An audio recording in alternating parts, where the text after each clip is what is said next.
c'est Amélie du blog Famille épanouie. Aujourd'hui, je voudrais te parler d'un sujet qui me tient à cœur et surtout qui va très bientôt me concerner, c'est l'accouchement. Alors vous êtes très nombreuses à me poser des questions sur l'accouchement que j'ai choisi. Est-ce que j'ai choisi un accouchement à domicile ou à l'hôpital? Pourquoi mes choix sont faits ainsi?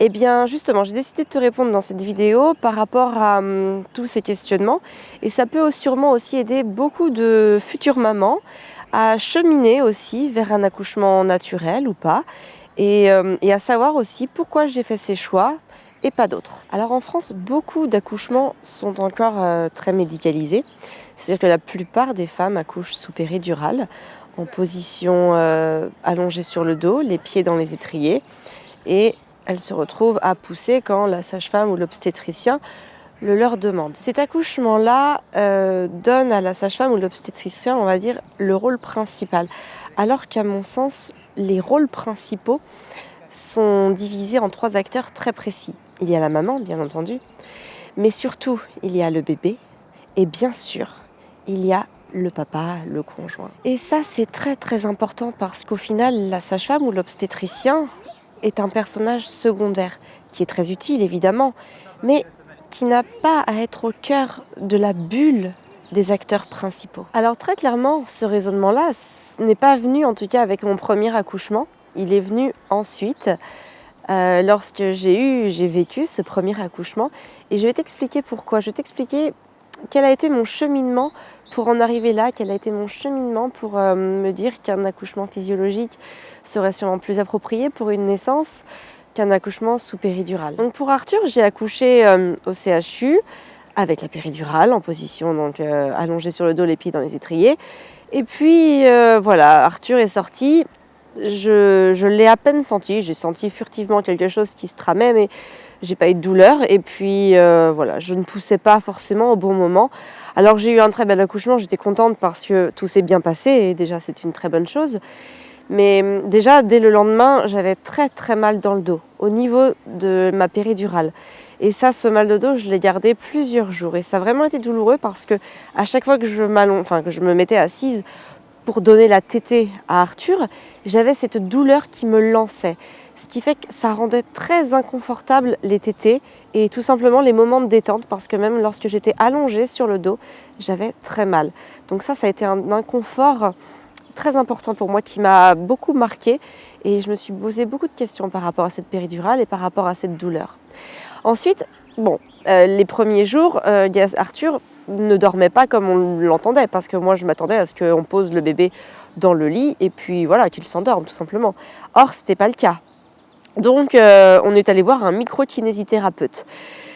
Alors je tiens à préciser qu'aller voir un micro-kinésithérapeute pour faire dormir un enfant, sauf le trouble très avéré du sommeil, ça servira à rien. Enfin bref, par contre il m'a quand même éveillé sur quelque chose, donc ça n'a pas été fortuit. Il nous a demandé comment s'était passé l'accouchement. J'ai donc précisé que j'étais sous péridurale. Et là il m'a dit quelque chose de très important. Il m'a dit que pendant 9 mois, mon bébé avait été connecté à moi. C'est-à-dire qu'il ressentait mes émotions, qu'il ressentait tout ce que je faisais, mes mouvements, il ressentait tout, voilà, il était dans ma bulle, nous étions une bulle à nous deux. Merci chérie. Et lors de cet accouchement, il a donc eu une dose de péridurale lui aussi, hein. Il a été anesthésié parce qu'évidemment la maman est anesthésiée, il faut bien être conscient que le bébé reçoit aussi cette anesthésie. Et à partir de ce moment-là, toutes ces sensations par rapport à notre connexion se sont effacées. Il y a donc une première angoisse très forte par rapport à cet accouchement. Parce que quelque part, l'enfant perd ses repères. L'enfant à naître n'est plus connecté de la même manière. Et pour lui, c'est une sensation très très forte qui peut énormément perturber l'enfant. En dehors évidemment du fait qu'en plus, ça lui empêche de faire son travail. Mais ça, je vais y revenir après. Alors bien sûr, ces observations ont été un moteur pour ma prise d'information, pour me documenter, pour savoir ce que je voulais pour un prochain accouchement. Et c'est là qu'en fait, à partir de ce moment-là, mon futur projet d'accouchement, alors qu'Arthur venait juste de naître, était clair dans ma tête. Je voulais faire les choses de manière naturelle, de manière physiologique et en respect avec le corps de la femme, mon corps, et celui aussi de mon enfant, et retrouver une place réelle pour le papa. Alors, il faut savoir que pour Arthur, nous avons préparé notre accouchement avec l'aptonomie qui est formidable et qui a été un grand moyen pour moi de m'apaiser, de me recentrer sur moi-même et de communiquer avec mon bébé pendant les séances d'aptonomie. Ça a été très apaisant, très serein. Je ressortais de chaque séance dans un état formidablement apaisé, c'était génial. Par contre, je trouve que la préparation n'a pas été faite, en tout cas pas assez, dans le sens de réellement préparer un accouchement physiologique. Et peut-être que l'aptonomie a ses limites par rapport à cet accouchement physiologique. Peut-être, hein. En tout cas ça a été mon ressenti. Alors quand j'ai été enceinte de Gaspard, tout de suite, une des premières choses qui était claire dans ma tête, c'était le fait que nous voulions accoucher de manière physiologique, tous les trois. Donc avec le bébé, moi et Fabien. Et quand j'ai commencé à en parler autour de moi, tout le monde était à me dire « mais tu te rends pas compte un accouchement, la péridurale c'est une avancée, ça permet d'enlever la douleur, c'est formidable ». Eh bien non, à mon sens, il y a des avancées, en effet en médecine, il y a des choses qu'on peut considérer comme formidables, comme si on veut se faire arracher une dent, c'est génial d'être anesthésié, parce qu'à la limite le patient n'a pas un grand rôle à jouer, mais anesthésier le corps de la femme pour donner la vie, je trouvais en fait cela très contradictoire par rapport à la valeur essentielle de l'accouchement. J'ai mon petit Gaspard qui est arrivé pour une tétée. Donc ce que je voulais dire, c'est que à partir de ce moment-là, donc on a tout fait pour trouver une façon d'accoucher physiologiquement et on a trouvé donc la méthode Bonaparte, qui est une méthode qui permet considérablement de réduire la douleur pendant l'accouchement et surtout de s'y préparer. Mais j'ai envie de dire avant tout, la chose importante, la chose primordiale, ça a été ma préparation psychologique et le fait que j'avais en tête d'accoucher de manière physiologique. C'est-à-dire que pour Arthur, j'étais dans une disposition différente. Je m'étais laissé le choix. Oui, j'accoucherai sans péridurale, mais vraiment si j'ai trop mal, je la prendrai. Et beaucoup de femmes avec qui en tout cas j'ai pu discuter sont dans cette démarche de dire oui, je me laisse le choix et puis au final quand on se laisse le choix, on prend la péridurale parce qu'il ne faut pas se voiler la face.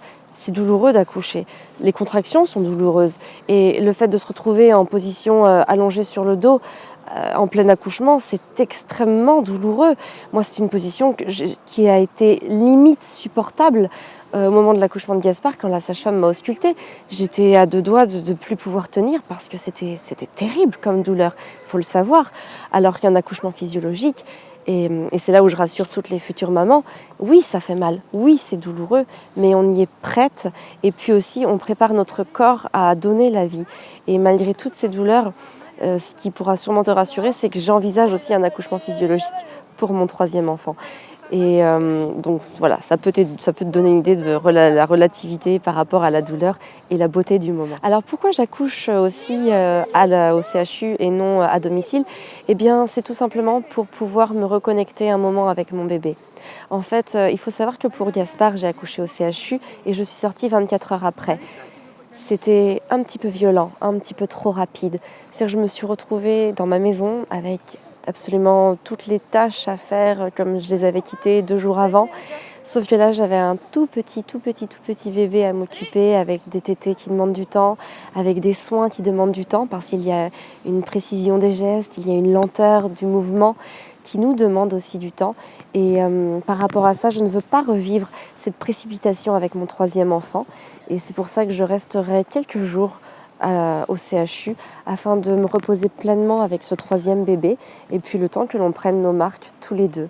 Parce que je n'ai pas eu de baby blues pour Gaspard, ni pour Arthur d'ailleurs, mais pour Gaspard, j'ai été très fatiguée et ça a gâché un petit peu les quelques jours après la naissance. Je ne veux pas revivre ça. Encore une fois, c'est une question de préparation. Je pense qu'on a j'ai en tout cas sous-estimé la fatigue possible parce que pour Arthur, au final, j'ai pas été très fatiguée. J'étais au CHU pendant 3 jours ou 4 jours. J'avais rien d'autre à faire que m'occuper de mon bébé. Et puis même au retour à la maison, de toute façon, je n'avais que mon bébé.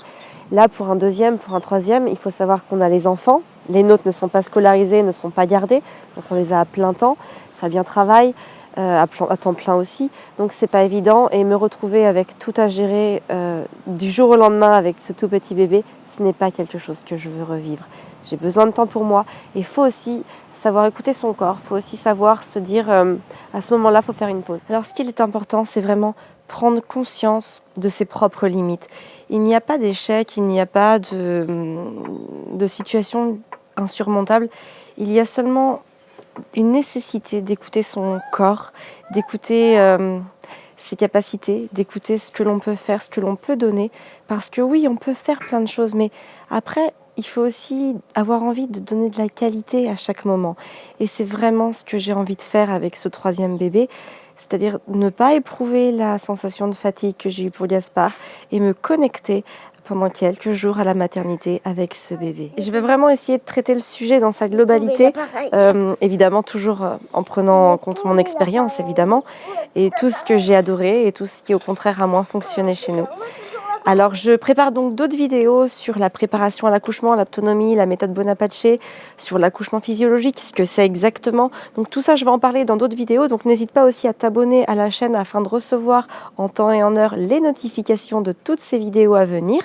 Et puis aussi, j'aimerais pouvoir vraiment t'aider sur l'arrivée de ton enfant. Donc par rapport justement à la naissance de ton enfant, j'aimerais pouvoir répondre à des questions très précises, des doutes, des peurs, des angoisses, des incertitudes que tu peux avoir. Donc je vais t'envoyer en fait dans le lien, si tu cliques sur le lien qui se trouve dans le profil ou dans le statut, tu vas pouvoir trouver donc un lien, tu vas cliquer dessus, tu vas rentrer ton adresse mail et moi je vais t'envoyer un petit questionnaire mais ultra rapide, quelque chose de très simple évidemment, et sur lequel tu vas pouvoir me renseigner en fait, voilà, tous tes doutes, tes incertitudes, tes peurs, tes angoisses, tes questions existentielles sur l'arrivée de ton enfant. Et moi en fait ça va me permettre d'avoir connaissance de tout ça et de pouvoir préparer quelque chose qui répond exactement à tes besoins. Sur ce, prends soin de toi et de tes enfants.